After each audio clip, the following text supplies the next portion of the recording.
I was discussing an alternative myth to the ceramic and fully automatic models of the universe.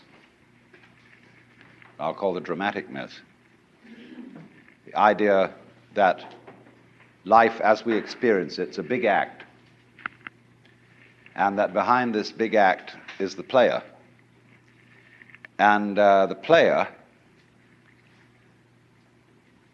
or the self, as it's called in Hindu philosophy, the Atman, is you. Only you are playing hide and seek, since that is the essential game that's going on. It's the game of games. It's the basis of all games, hide and seek. And so since you're playing hide and seek, you are deliberately, although you can't admit this, or won't admit it, you are deliberately forgetting who you really are, or what you really are, and the knowledge that your essential self is the foundation of the universe, the ground of being, as Tillich calls it, is something you have as what the Germans call a Hintergedanke. A Hintergedanke is a thought way, way, way in the back of your mind, way back here somewhere. Something that you know deep down, but can't admit. So, in a way then, in order to bring this to the front, in order to know that that is the case, you have to be kidded out of your game. You see, the problem is this. We identify in our experience a differentiation between what we do and what happens to us. We have a certain number of actions that we define as voluntary, and we feel in control of those. And then over against that, there is all those things that are involuntary. But the dividing line between these two is very arbitrary. Because, for example, when you move your hand, you feel that you decide whether to open it or to close it. But then ask yourself, how do you decide? When you decide to open your hand, do you first decide to decide? You don't, do you? You just decide, and how do you do that? And if you don't know how you do it, is it voluntary or involuntary? Let's consider breathing. You can feel that you breathe deliberately. You can control your breath. But when you don't think about it, it goes on. Is it voluntary or involuntary? And so we come to have a very arbitrary definition of self. That much of my activity which I feel I do. And that then doesn't include breathing most of the time. It doesn't include the heartbeats. It doesn't include the activity of the glands. It doesn't include digestion. It doesn't include how you shape your bones, circulate your blood. Do you or do you not do these things?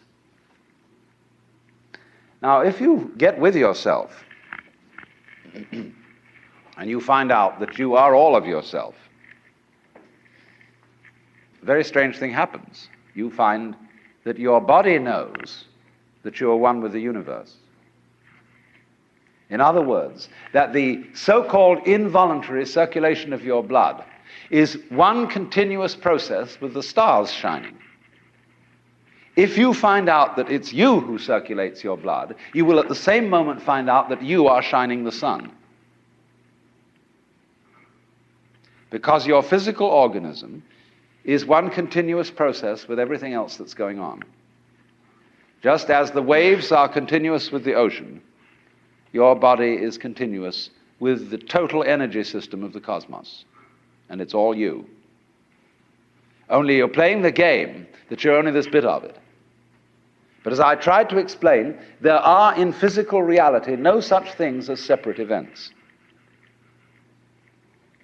So then, remember also when I tried to work towards a definition of omnipotence.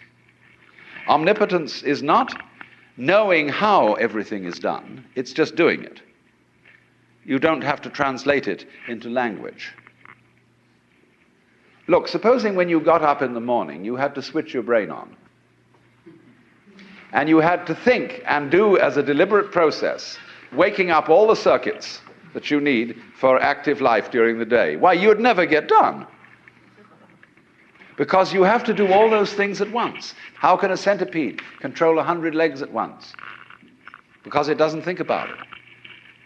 And so in the same way, you are unconsciously performing all the various activities of your organism. Only unconsciously isn't a good word, because it sounds sort of dead. Superconsciously would be better. Give it a plus rather than a minus. Because what consciousness is simply a sort of specialized form of awareness. When you look around the room, you are conscious of as much as you can notice. And you see an enormous number of things which you don't notice. If, for example, I look at a girl here and somebody asks me later, what was she wearing?